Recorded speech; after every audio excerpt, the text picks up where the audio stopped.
and welcome to the Father's Podcast, a nice chill zone where us dads can sit, relax, and tell our stories so that fathers, mothers, parents in general can sit and listen, learn together, grow together, and be better. My name is Jeffrey, but you can call me GA, you can call me Okami, whatever you'd like, because if it's on YouTube, you're finding this on my old school YouTube channel because of some BS that happened, but I digress. This is the introductory episode. This is raw, this is unfiltered, this is slightly edited to take out some ums and stuff, but other than that, first take, not editing much out. Unless I need to. Now, I want to be clear, this lovely Rainbow Dash Cup is not one that belongs to either of my daughters. They are 19 months old. I got this when I worked at Sonic almost 12 years ago from my boss because I like My Little Pony. It is a fun, high fantasy adventure that teaches you lessons, so I really hope my girls enjoy it as they grow up. But we all need our morning coffee. I'm alone in the house, so it's the perfect time to record my inaugural episode for you all. For you right there. You the guy watching. Hey, you, I see you. Put down your phone. Wait, no, stop. You're using your phone. Stop. Pick it back up. Oh, there you go. Thank you. You're doing great. You're doing the best you can, and you're here, and I thank you for that. So basically, what I want this podcast to be is me sitting down with as many fathers as I can. Whether you're a stepdad, you're a father, or even if you're a grandfather now, your kids are gone. They're out of the house. They're on their own journey of college, life in general. Maybe they have their own kids, and you are, in fact, a grandfather. But what I want this to be is you telling your story. This is your safe space. We talk about what you want to talk about as you describe your journey across being a father so that maybe I could learn something along the way. You can learn something along the way. And above all else, I want this to be a place of no judgment, but we're human beings, so there's always going to be judgment. Just keep that in mind. I am not going to say, oh my God, you did that. What the F is wrong with you? What the fuck is wrong with you? Because this is unfiltered. I want you to be unfiltered because this is just going on podcast players. This is just going on YouTube. This isn't going on TikTok. So you could say what you want to say exactly the way you want to say it. So speak your mind. I curse a lot. Why? Because I wasn't in the deciding party that decided what words I could and couldn't say.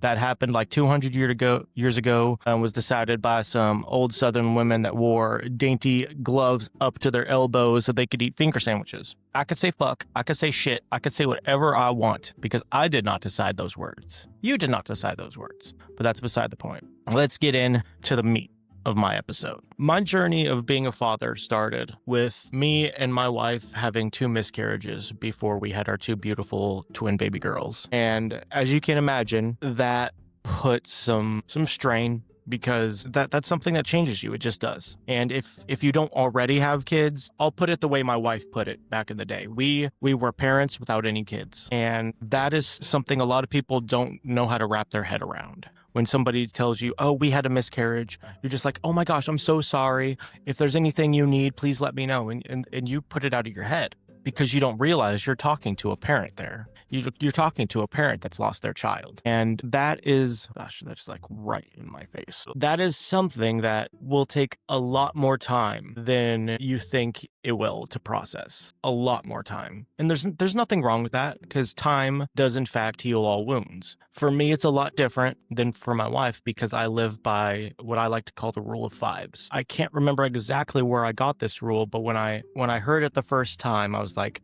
that resonates with me. I do believe I got it off of the To Be Better podcast with the Burketts, and shout out to them. I hope one day I could have Chris Burkett on here because I know he's a father, but that is probably a long ways off. And basically what the rule of 5s is if you're in a crisis mode, you need to ask yourself, will this matter in 5 seconds? Will it matter in 5 minutes, in 5 hours, in 5 days, in 5 weeks? Like the horsecockery that I had with the podcast before this episode, where I had an entire other account, an entire other Spotify account, a business account, and I set everything up because this isn't my only podcast. I'm actually, in a few days, going to be uploading my recorded tabletop podcast, Family Questgate, because I want that to be one of my flagship ones because I love telling those stories. I love being a game master and being a storyteller. And I wanted everything under one centralized thing, which is now Hearthfire Audio. And I spent 2 hours I will go on tangents, by the way. I will go on tangents. I spent like 2 hours trying to access the account, couldn't access it. And I had to ask myself, will this matter in 5 seconds? Yes. 5 minutes? Yes. 5 days? Yes. 5 weeks? Maybe. Go down the line. So I was angry for a good few days. I'm normally angry for maybe 10, 30 minutes at the most, and then I let it go because there's no point to being angry about something. My wife went into her own shell for quite a while. And luckily now we have our 2 beautiful 19-month-old twins, Nobly and Imogen, because I could not imagine life without them. And the journey with them started in the most unexpected way you can imagine. And that is, for those of you that don't follow me on TikTok, where I post very sporadically because of just my work schedule and trying to spend time with my wife and trying to get time with the girls. Even though I work only 3 to 4 days a week, I still don't feel that I get enough time with them, because they are some of the most hilarious little humans I've ever met. They're some of the most hilarious humans I've ever met in my life. But my identity as a worker in a hospital, because I am a surgery support technician. And what that means is if somebody needs a helping hand in the operating floor, the operating rooms, I'm one of a few people that can go in and help it, whether it's holding somebody's leg so they can sterilize the leg. And that means I've had to put my hand on a sheared off stump, bone sticking on a sterilized glove hand while they paint it down with betadine. And mind you, I'm allergic to betadine, so I have to be extremely careful. Or giving chest compressions to someone that has started coding on the table, which is something I've also had to do. For the first time in 19 months, I had to do that once the other day, and unfortunately that young man passed away. 3 or 4 hours before, because it's that day was a blur. I was awake for 36 hours the day my girls were born, because I woke up in the room to hearing the high-risk doctor, because we had to go to a high-risk doctor because my wife is a type 1 diabetic, and that man was sent by the gods. I want to be clear, just so everybody's aware. I am an eclectic pagan and my wife is Christian. Doesn't cause any rifts between us. My wife is actually currently at church with my grandmother and our 2 girls. That's why I have the house alone right now and I could actually do this. We had to go see a high-risk doctor and I woke up to her telling him my water just broke. And that was at like 10 o'clock in the morning that day. And from there, maybe it was 8 o'clock. It might have been 8 o'clock. But from there to 3 a.m. the next day was when she gave birth. 4 hours after that was my orientation at the hospital. And I couldn't miss it because at that point, I was 2 weeks without work because I had put in my 2-week notice. I worked at Kroger beforehand as a transitional job. I worked at Kroger. I put in my 2 weeks notice and told them, hey, this is an opportunity I want to pursue. I don't know if it'll be right for me, but I need to at least try it and go down this road. I'd only been working at Kroger a few months. And they were like, yeah, we completely understand that.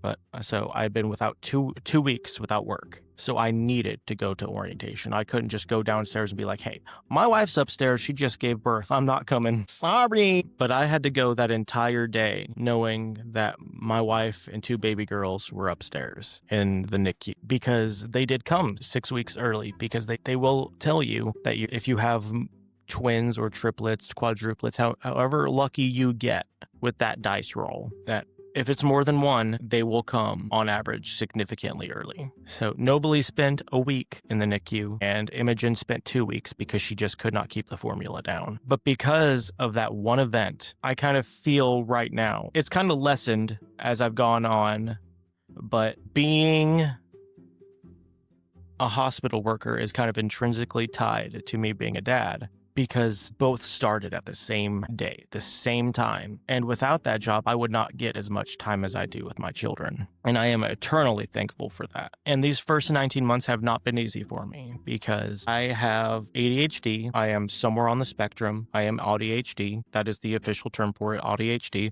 And I am constantly having this internal struggle of wanting structure and wanting to put everything in its neat little squares. Like if you could see my dresser, you will know that I'm OCD and I have to have things a certain way. I have all of my shirts Ranger rolled and I actually rotate them. I have one dresser drawer for shirts that are free to wear, but I can only take them off one side. And then I push them over, take the ones from the dresser drawer next to it and put them in there and then rotate them so I get to wear all my shirts. In my mind, that's the only way I know I will wear all of them. I'm also having constant hyper-focus and distraction in my brain at the same time, so it can be quite a struggle for me on certain days. It's a lot easier now because of the fact that I have discovered methylene blue and Shilajit. I'm an advocate for both of them. If you have trouble focusing, if you need energy, if you are overly stressed, try Shilajit and methylene blue. I personally do not believe in conventional pharmaceuticals. That's not what this is about, but I don't want to be the person taking a medicine cabinet full of medication. So if I can find an alternative and try it out and see if it works for me, I'm going to do that before I go to my doctor and be like, give me the Adderall. Wait, let me try this something. But I do not want to be that person who wants to rely on those medications. Just like I've seen studies that show that nicotine is a better stimulant for ADHD than Adderall is. I don't know the truth of that. As a former smoker, I completely understand that because I self-medicated with nicotine during my 20s because I'm 30 years old and I don't smoke anymore. It is a very rare thing. Like, we have a liquor cabinet, but it is a very rare thing where I have a drink. I will have a glass of wine once a week in reverence to Lord Dionysus, because Dionysus, the god of wine, is in my pantheon. But I'm not a big drinker. I just ain't.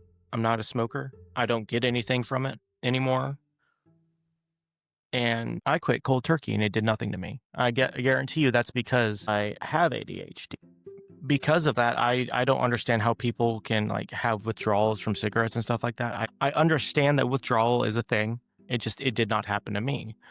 Or if it did, it was maybe 3 days, maybe 72 hours. And I actually do think that that's the quote unquote half-life of nicotine is it takes 48 to 72 hours to get out of your system. But I was extremely stressed out person because of where I am on the spectrum.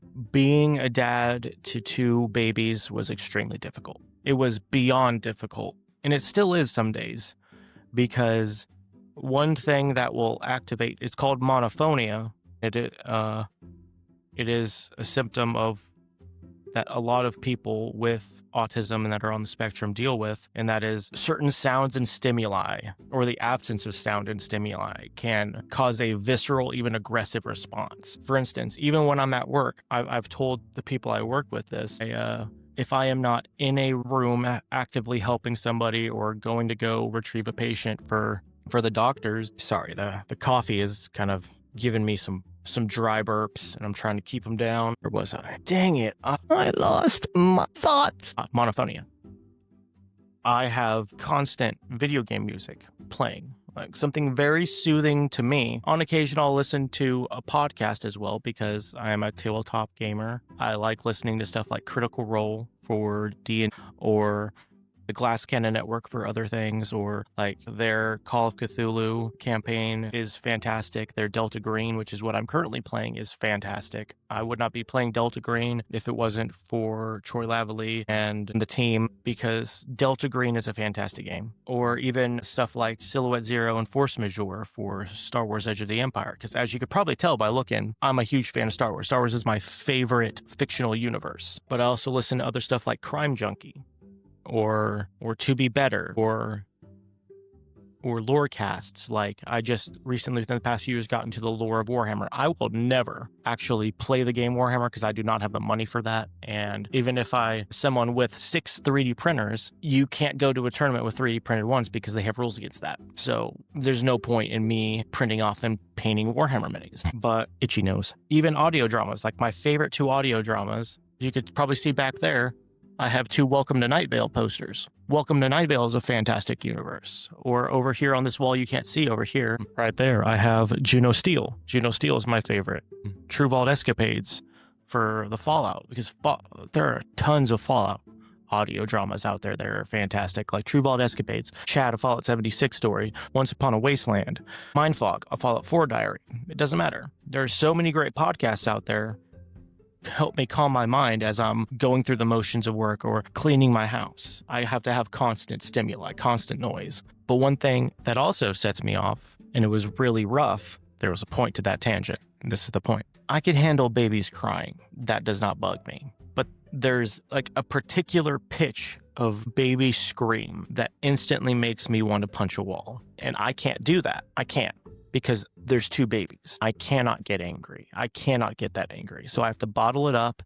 I have to make sure that they are in a safe place. And in that time, when they were that small, it was make sure they are in their crib where nothing can get to them. Or if they're playing on the floor, close them in that room so that nothing can get to them, even the dog.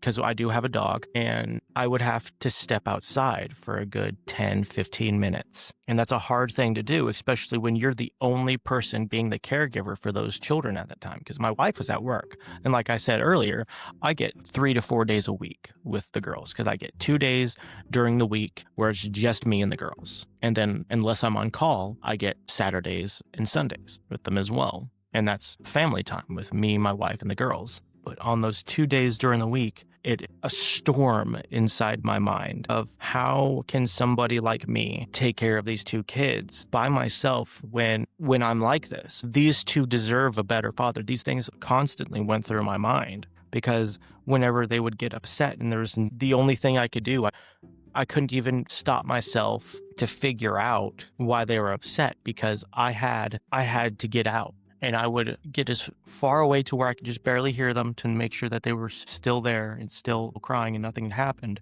And then just sit there for 10, 15 minutes, possibly even break down crying. And there were times where with my wife, like the girls would be screaming and crying because they wouldn't sleep. They wouldn't go to bed. And I would be holding one of the girls trying to help my wife. And I am just bawling my eyes out because I am so overstimulated and so overwhelmed that, like my brain right now, it's kind of blinking, because this is something I'm not used to.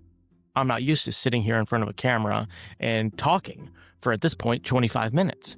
I'm not used to doing that. I haven't done that in years. Because if you're on YouTube, you could tell that there's some Let's Play content on there. I used to be a YouTuber. I used to be a Let's Player, but I stopped doing that because I could not play video games for more than 15 minutes because it was so ingrained in me, because of the ADHD, that I'm only allowed to play video games when I'm recording, and I'm only allowed to do it for 15 minutes at a time. I could only play like Call of Duty Zombies with my friends. Sorry, burp. And that was extremely frustrating for me because I'm a gamer. I'm a gamer dad. I want to be able to play video games with the girls as they grow up, and I don't want them to be the type of people that are just like, oh, I'm going to get on Fortnite or I'm going to get on Minecraft. Not that I have a problem with Minecraft. Minecraft is an amazing game that teaches you creative freedom and actually good architecture skills. Actually, if you look at all the videos online of the beautiful things people build, the beautiful buildings, it can be a good architecture simulator in a way. But being 30, I have found that games like that are, if somebody ends up playing them, they end up in like this World of Warcraft type box where that game becomes their entire personality. And I don't want my girls to end up like that, because my favorite video game of all time is The Elder Scrolls 3 Morrowind. I've been playing that game since 2002, since it came out, and I've only beat the game twice, I think, in the main quest. I've only beaten, I think, 3 factions and maybe a handful of quests, because I was just walk around for like 2,000, 3,000 hours of my life so far, doing absolutely nothing, just exploring the world, maybe doing a quest every now and then. Because I would just invent this whole personality behind these characters, and I would just go through the world. That's why I love tabletop games so much, is because I get to see all these other people create characters and become these characters in a world that I'm in control of. I should have put my phone on silent. So let's do that. I will check my mother's text to me later. And one thing I want them to experience is video games like Morrowind and Skyrim, or other of my top 5 video games would probably be Morrowind. Legend of Zelda Majora's Mask is in there. Even though, personally, I know this is a weird thing and another weird tangent, my favorite Zelda games of all time are Breath of the Wild, Tears of the Kingdom. They are tied together because they are so so alike, just like Ocarina of Time and Majora's Mask are so alike. They are one game for me. If this was a top 10 Zelda list, those two would be at the top. But because of the nostalgia factor of how much I love Majora's Mask, it's up there. And then there's Okami, Cult of the Lamb, Cyberpunk 2077. There's so many good games out there that I want the girls to experience. Metroid Dread, Metroid Fusion, games like those. Final Fantasy VI. Just games that I grew up on that would be overlooked if they just stuck to those two, gotten themselves inside that World of Warcraft box that I talked about. And I want them to be able to have the experiences that I had, but in a better light. I do my best to break generational trauma and basically become like an alchemist, because I think that's what it's called. If you're 1 in 7 generations and you can break generational trauma and do things completely differently, you're called an alchemist. I am not understood by many people. So I think that resonates with me a lot. But just being able to calm myself down and having those things like video games and tabletop games is something I can't really do in front of the girls right now, because there's so little that I've only tried a handful of times to play video games in front of them, and all they do is they try to snatch the controller from me, instead of like those cute little videos where you see the dad having his headphones on top of his kid and the kid's just sitting there like, oh my God, look at the video game. Oh my God, Daddy, what you doing? You do that? Oh, I can't do that. So I have to find ways to occupy them myself. And one of the things I do is I put them in front of low stimulation content so that they don't end up glued to the TV. Stuff like that I grew up on, like Little Bear and the Redwall animated series and all of those like very muted color shows that we had back in the 80s. And like, I was born in 94. Even like the other day, it doesn't say, it says it's like moderate stimulation, but I don't get that, because of the muted colors and they're so little. I introduced them to Scooby-Doo, Where Are You? From 1969, like the original Scooby-Doo. And they sat down and watched it, and that lit me up on the inside, because Scooby-Doo is a staple for a lot of people. A lot of people's childhoods with Scooby-Doo. Mine was What's New Scooby-Doo? Like that theme song, just like Where Are You, lives rent-free in my head. The Pokemon theme song for Indigo League and Johto League live rent-free in my head. Those are things that I want the girls to experience, instead of stuff like Baby Shark and Cocomelon. I walked into my grandmother's house once, because we let my grandmother and my mom watch the girls while me and my wife went out once. And I came in and I just heard Baby Shark, and I immediately said, turn that fucking shit off right now. And they're like, why? I was like, I don't care what they're enjoying. I told you to turn it off. I'm the parent here. Turn it off, because I do not want my girls experiencing that, because that type of repetitive music can get stuck in your head. I don't want that in my head, so I don't want it in their head. But to scoot back to where I was, I would be helping my wife, and I would just be breaking down, because it was so difficult for me because of the overstimulation. I can't remember exactly where it was, so I'm going back to overstimulation. That would be a very, very sporadic thing for me. And I've come to find a way to help cope with it a little bit. There are still certain moments where it happens, like the other day. I was cleaning our front room, because we have a front room / entertainment room and a den / entertainment room in our house. I was cleaning the front room with the vacuum, and they don't mind it if I'm using the regular vacuum. And apparently this is actually a thing, because I was talking to some of my coworkers who also have kids, and one of the nurses told me that her daughter experiences the same thing with her home Google Assistant, like an Alexa. And they were trying to take the vacuum from me. They were having fun. And then Imogen realized that our Roomba, because I do also have a Roomba, but I hadn't turned it on in a few weeks. I wanted to do a manual clean before I started actually actively running the Roomba through again, so it didn't get oversaturated with dog fur and grime and stuff in that small little, like that sized container for it to hold, but considering the size of the room. But she turned it on, and I'm guessing the fact that it talks and that it moves autonomously, children don't like that, and it falls into the uncanny valley effect. If you don't know what the uncanny valley is we humans don't like things that act human or look human. One of my irrational fears, I think it's an irrational fear, is I have onatonophobia. I think it's called onatonophobia, and that is the fear of dolls, mannequins, and animatronics. Ironically, one of my favorite universes is Five Nights at Freddy's, and that falls into the uncanny valley effect of it is too close to being human that it is unsettling. And I think that's why Novalee did not like the Roomba getting turned on. Imogen turned it off and Novalee screamed. She did that particular scream for roughly 45 minutes. The only thing that was able to calm her down was giving her popsicles. You know, the popsicles in the plastic container where you could just break them in half, and I just gave them. But it would only calm her down while she was holding the popsicle. The moment she finished the popsicle, she'd start screaming again because she was filled with those emotions and she doesn't know how to regulate. She doesn't know how to turn that off because she's so young. And in that particular situation, I handled it very well. I got down on her level and told her, hey, I know you're upset, but you screaming isn't helping. It isn't. I know she didn't really understand me, but me getting that out to her also helped me. I know you don't know what's going on and why you're doing this, but you get it out. Come here, give me a hug. And she does. She came up to me. She gave me a hug. And I said, you just need to get this out and everything will be okay. It will. 19 months ago, 18 months ago, 17, 16, 15, I would not have been able to do that.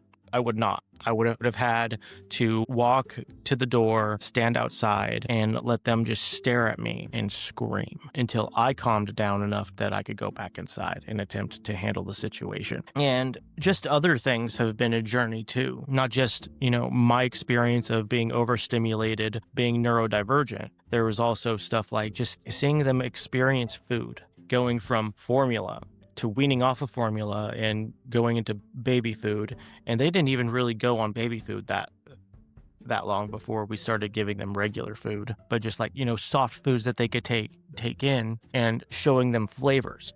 I've actually had to start seasoning some of their snacks because they realize it doesn't have that much flavor. Like we got like one of those Bob Evans mac and cheese things for them once. And I tried it. I was like, this is really bland. I'm going to put some salt in there, put some MSG in there, put some Danos, because in my house we use Danos all the time.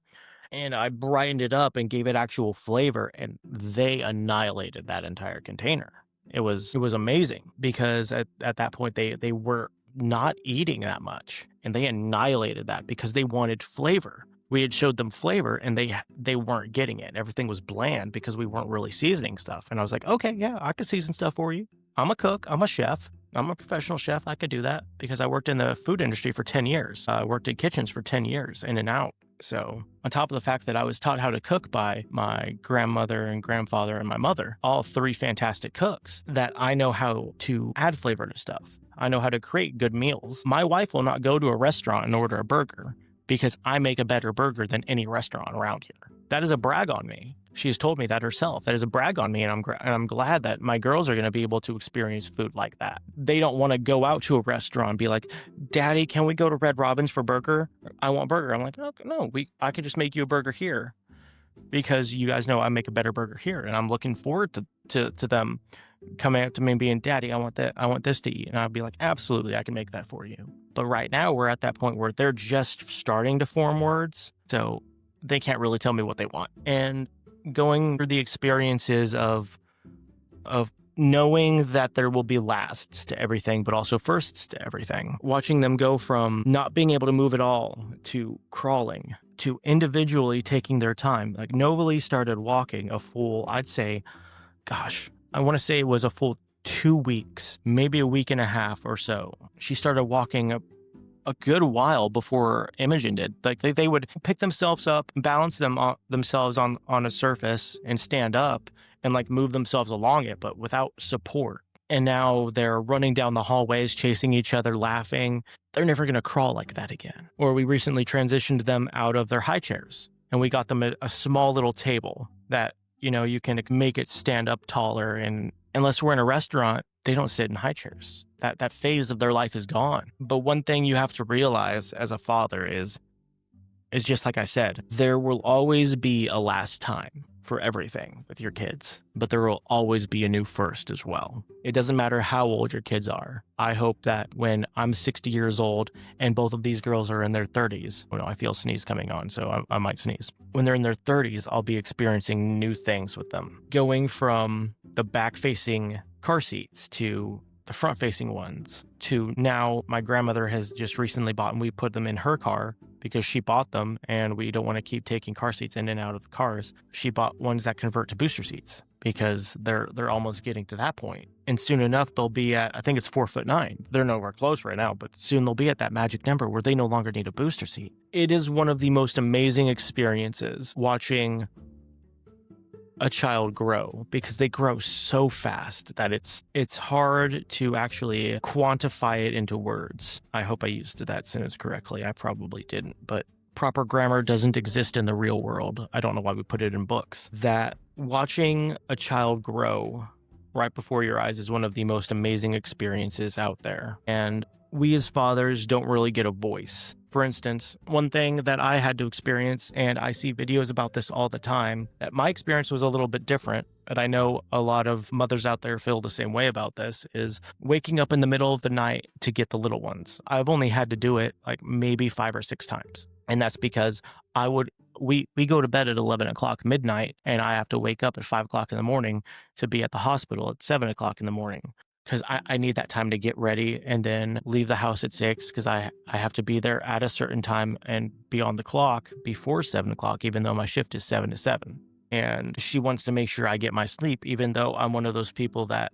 I'll wake up 3 or 4 times a night, most nights, and I only get 3 hours of sleep a day. I was on call yesterday morning, and I remember setting my alarm. It's ingrained into me to set my alarm. And even though I was just on call, I wasn't required to be there. I woke up on time. I want to wake up at 5 o'clock, drink my coffee, get my work bag ready, everything. I woke up at 6:47. I checked my phone. The alarm clock was off. At some point around 5 o'clock, woke up in a sleep stupor. I don't remember this. Turned off the alarm and went back to sleep. And my body told me, hey, you actually need to catch up on your sleep, so here you go. But because of that, my wife would not let me get up and get the girls, on top of the fact that she told me she kind of felt like she was a bad mom if she didn't do it herself. And I know other mothers out there will be like, well, my man just sleeps through. I've seen multiple videos on this where women will bag on their husbands and their man for sleeping through a baby crying. Yet if we even hear a sound outside, we will wake up because we are the protector. But that is something that they don't realize, is we are not the nurturer. We are the protector. Hearing a baby cry is not something that'll wake us up, because we know that baby is safe. That baby is just hungry or is pooped. The mother will get that because she's the nurturer. She hears the baby crying. That wakes her up. If I hear any sound in my house, I instantly wake up because it's not supposed to be there. And I will just wake up and sit there and listen for a good 5-10 minutes before I go back to sleep. There is a rare occasion, yes, where I will wake up. Like Imogen has woken up in the middle of the night screaming before, and I went in there, I picked her up, I held her, and amazingly, Novely did not wake up because they share a room. I held her, I calmed her down, and I put her back in the crib. Everything was okay. There was another time where same thing. I had to go in there, get her. She would not calm down, so I brought her into bed and with me and my wife, which is a very rare thing because we don't want them to get used to that. And even then, my wife took her, went out in the living room, and they both fell asleep out there. And even then, she was already awake at that point. I think it took her like another 2 hours just to calm her down enough that she went back to sleep. And that's rough. And I have to give my wife brownie points for being able to do that,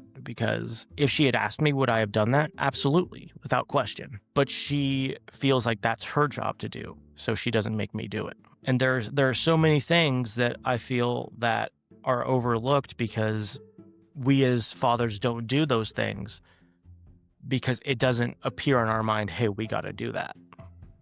And we get bashed for it. And I feel that we as men need a space like this to be able to speak unfiltered and just say it how we want to say it without anybody telling us, hey, you can't say that. Because I'm not going to tell you can't say something unless you're just being extremely racist. Like beyond racist. I will call you out on that. My journey as a father has been 19 months of trials, and very hard trials because of the fact that I'm neurodivergent. And I know this isn't going to be the only video of me talking about my experience. I may do an update one every few years for you guys. So that way I can update my lessons for you guys. But if there's anything, because I'm wrapping this up, I want these episodes to be between 30 minutes and an hour, and we're already at 50 minutes. If there's anything I want you all to take away from it as fathers is, you hear this all the time on social media. If you see parenting content on social media as a parent, is you need to be present. Means get off your phones. Don't pay attention to the TV. Put on something for them so you're not wanting to look up at it all the time. Like for us, we constantly have Bluey on the TV because the girls love Bluey. One of Novaly's first words, and she still says it to this day, it's one of the only words she says is, Bluey, Bluey, Bluey, Bluey, Bluey, Bluey. She just speaks in different inflections of Bluey. It's the cutest thing, but because she doesn't know how to say, hey, I want to watch this, she'll just say, Bluey. Bluey. We'll either have Bluey on, or on YouTube we watch Gracie's Corner because that's educational content, because we don't put on Miss Rachel, because Miss Rachel is one of those things that's very high stimulation and it addicts them to the TV. So Miss Rachel's not allowed in my house. I can see the benefits of Miss Rachel, but she's not allowed in my house because she gets kids addicted to the screen. And if kids are going to be addicted to the screen, it's going to be from something that we grew up with as people that were just starting to enter that technology era. Or, hey, you want to go get on the TV? Grab the Super Nintendo and go play Super Mario World with your sister. Go sit down and play that for 2 hours. I'm perfectly fine with that, but I'm not going to have a tablet kid. I'm not going to have teenagers with like a 10-year-old with a cell phone. To me, that's not okay, especially when every single person around you has a cell phone. Why does my 10-year-old need a cell phone? Well, what if there's an emergency? Well, tell their friend, call 911. Every single one of their friends and parents and people around them are going to have a cell phone. And I am going to ingrain in them that there is never a reason where you should be alone, because the buddy system is real. The buddy system is a thing. And I have to constantly hear about all of the horrible things that some people do to children, because my wife is a forensic interviewer. And what that means is she is the person that the kids have to trauma dump onto her in order for somebody to get arrested and put to trial for a crime they've committed, whether it's beating a child or neglecting a child or anything. She's the person that these kids have to confide in this stuff into. So I hear all the bad things that people do, and it amazes me that people are willing to do those things to children. And I'm not going to allow that to happen. We're going to ingrain into our kids, hey, don't trust anybody. I know it's hard to say, but there are very few people in this world that you can actually legitimately trust. I only have, outside family members and my wife, I have 3 friends. 2 of them live close by. The other one lives states away from me. I talk to him sporadically, and actually, he's the only other friend I have who actually has a kid. I'm going to have him on this podcast as well to tell his story. But just remember that there is always something you can take away from hearing somebody else's story, whether it's, I don't want to do that, or, hey, I should do that. But the main lesson I want you to take away from mine is that if you are struggling, it is okay to take 10 minutes to let yourself breathe. That's one thing. Number 2, be present, because that is all your kids want, is they want you to be present. They want you to be there. When they turn around while they're playing, they want to see you looking at them and not you looking at the TV. When I'm alone with the girls, I will either put on something for them, or if it's something for me, like I said, I listen to podcasts. I'll put like Critical Role on the TV or something, so I don't have to look at the TV. I could just listen to that while watching them play and scream and have fun. And number 3 is, remember that there will always be a last for everything, but there will always be a new first. And to wrap this up, my name is Jeffrey Charlton, and this is the Father's Podcast. I thank you for listening to this entire episode in its entirety. And hopefully, I will have you on a future episode. Thank you for listening. Thank you for watching. Be better and have a great day.